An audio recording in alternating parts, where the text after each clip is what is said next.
कोई अगर आपके यहाँ आ जाए रमज़ान में मांगने के लिए, तो देना है तो दे दीजिएगा, नहीं देना है तो माफ़ी मांग लीजिएगा, ताना मत मारिएगा। बहुत ख़तरनाक चीज़ है, अल्लाह का अर्श हिल जाता। एक आदमी खाना खा रहा था, बीवी बगल में थी, पानी पिला रही थी, साइल आया तो शौहर ने कहा ऐसा करो, ये खाना ले जाओ, वो जो बाहर खड़ा साइल है उसको दे दो।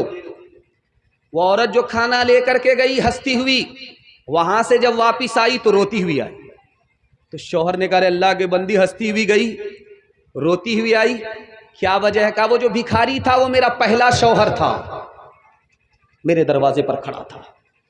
कहा कि वो भिखारी कैसे हो गया? कहा बहुत बड़ा अमीर था, बहुत पैसे वाला था, गद्दी और सद्दी वाले था, दस्तरखान पर बैठा हुआ था, साइल आ गया, जूते से खबर ली, उस साइल को रोला करके भेजा, उसकी आह लग गई, सारी दौलत बेकार हो गई, भीख का कटोरा हाथ में आ गया। अब इस शौहर ने कहा कि वो साइल जिसको जूता मारा था तुम्हें पता है कौन है? वो मैं था। अल्लाह ने उसकी दौलत का मुझको मालिक बना दिया, उसकी औरत का मालिक बना दिया। हाथ जोड़ करके मैं आपसे कहता हूं, गरीब को अब ताना नहीं मारेंगे, देना है दे दीजिए, नहीं देना है माफी मांग लेना। हाथ उठा करके वादा कीजिए, बचाएंगे ज्यादा, खर्च करेंगे कम। 20 रमजान के बाद औरत को भी आप देखेंगे बाजार में, मर्द को भी देखेंगे बाजार में, बच्चों को भी देखेंगे आप बाजार में। किसके लिए? कपड़ा खरीदने के लिए। एटीएम साफ, जेब खाली, फरमाइश अभी तक पूरी नहीं हुई, औकात से ज्यादा टूट करके कपड़ा खरीद रहे हैं, जबकि कपड़ा से संदूक भरा हुआ है। बच्चे का कपड़ा अलग, बीवी का कपड़ा अलग। क्या बोलेंगे? ये बच्चे मानते नहीं है। अरे अल्लाह का बंदा, मानते नहीं है तो कौन कहता है मनवाने के लिए? जेब को देख करके ना कपड़ा खरीदेंगे आप, दूसरे को देख करके कपड़ा खरीदेंगे, आपका तो सब कुछ निकल जाएगा। हम कपड़ा खरीद रहे हैं क्यों? दूसरे को दिखाने के लिए। हम कपड़ा खरीद रहे हैं दूसरे को देख करके, अपनी जेब देख ही नहीं रहे। अरे अल्लाह का बंदा, मैं हाथ जोड़ करके आपसे कहता हूं, थोड़ा पैसा है, ज्यादा महंगा कपड़ा मत खरीदिए। ज्यादा पैसा है, महंगा कपड़ा खरीदिए, चल जाएगा। थोड़ा पैसा है, ज्यादा कपड़ा मत खरीदिए, महंगा कपड़ा खरीदिए नहीं।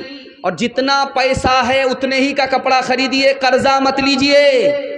मैं हाथ जोड़ करके कहता हूं, वरना पागल होना पड़ेगा, ईमान का सौदा करना पड़ेगा। ईमान भी जा सकता है, आबरू भी जा सकती है। मैं बता रहा हूं, ये पैसा है आपके पास तो आपकी कमर है, अगर ये पैसा निकल गया तो आपकी कमर टूट जाएगी। ये पैसा आपके पास है तो आपका दीन ईमान है, अगर ये पैसा चला जाएगा तो दीन ईमान का भी भरोसा नहीं है, वो भी चला जाएगा।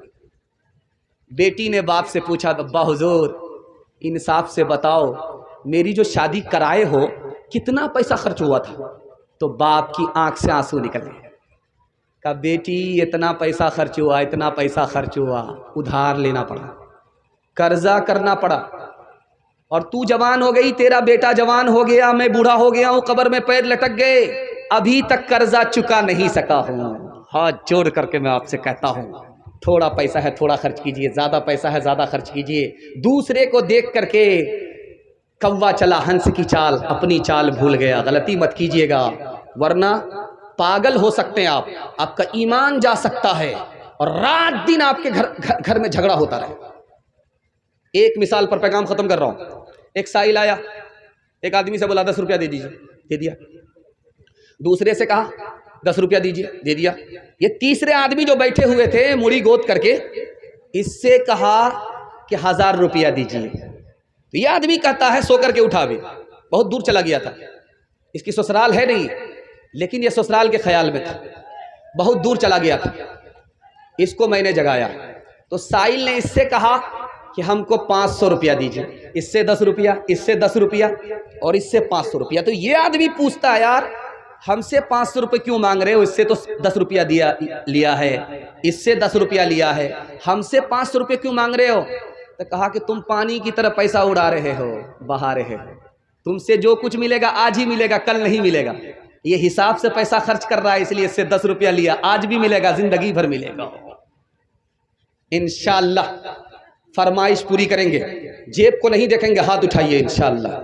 ये देखिए सारी रामायण पढ़ी गई, सीता किसकी जोरू।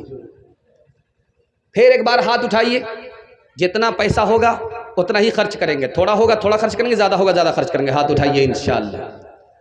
वो अजब लोग थे जाने क्या लोग थे, वो अजब लोग थे जाने क्या लोग थे, जिंदगी छोड़ दी बंदगी के लिए। वो अजब लोग थे जाने क्या लोग थे, जिंदगी छोड़ दी बंदगी के लिए। वो अजब लोग थे, वो अजब लोग थे जाने क्या लोग थे, जिंदगी छोड़ दी बंदगी के लिए। एक हम लोग हैं जाने क्या लोग हैं, एक हम लोग हैं जाने क्या लोग हैं, बंदगी छोड़ दी जिंदगी के लिए। एक हम लोग हैं जाने क्या लोग हैं, बंदगी छोड़ दी जिंदगी के लिए। आखिरी पैगाम सुना रहा हूं रमजान के हवाले से, आप लोग सुनने के लिए मुकम्मल तैयार है तो हाथ उठाइए इंशाअल्लाह। बहुत खूबसूरत जलसा किनारे तक पहुंच रहा है। अल्लाह आपको जज़ाए खैर दे, हमारे रमजान को, हमारी तरावी को अल्लाह कबूल फरमाए। रमजान से पहले बिगड़ा हुआ था, रमजान आया सुधर गया, रमजान के बाद फिर बिगड़ गया। क्या मतलब हुआ भाई? जहां था वहीं पहुंच गया। रमजान से पहले नमाज नहीं पढ़ता था, रमजान आया नमाजी बन गया। जैसे ही रमजान रुखसत हो गया, मुसल्ला समेट लिया, सर की टोपी जेब में रख लिया। जानते हैं क्यों? रमजान कबूल ही नहीं हुआ। रमजान किसका कबूल होता है? जो हालत पहले थी उससे बेहतर हो जाए। नमाज पढ़ रहा था, बार बार नमाज पढ़ने की तौफीक मिले, इसका मतलब साफ है तौफीक खत्म हो गई, हालत वही है, इसका मतलब है रमजान कबूल नहीं हुआ। सच्चाई के साथ कह रहा हूं, इंशाअल्लाह हमारी नीयत रहेगी जिंदगी भर नमाज पढ़ेंगे, जिंदगी भर गुनाह नहीं करेंगे। हाथ उठाइए इंशाअल्लाह। कुरान ने कहा, एक औरत थी, कुरान में है एक औरत है, वो धागा मांगती थी। इस बस्ती में धागा मांगा, उस बस्ती में गई धागा मांग लिया। अब वो करती क्या थी? धागा का कांटा से कपड़ा बुनती थी। कुरान में कांटा से कपड़ा बुनती थी। जब कपड़ा तैयार हो जाता था शाम के टाइम में, तो एक धागे को खींचती थी, उखेर कर बिखेर करके रख देती थी। जहां धागा वहीं पहुंच गया, कपड़ा खत्म हो गया, सारी मेहनत सुबह से लेकर के शाम तक की बर्बाद हो गई।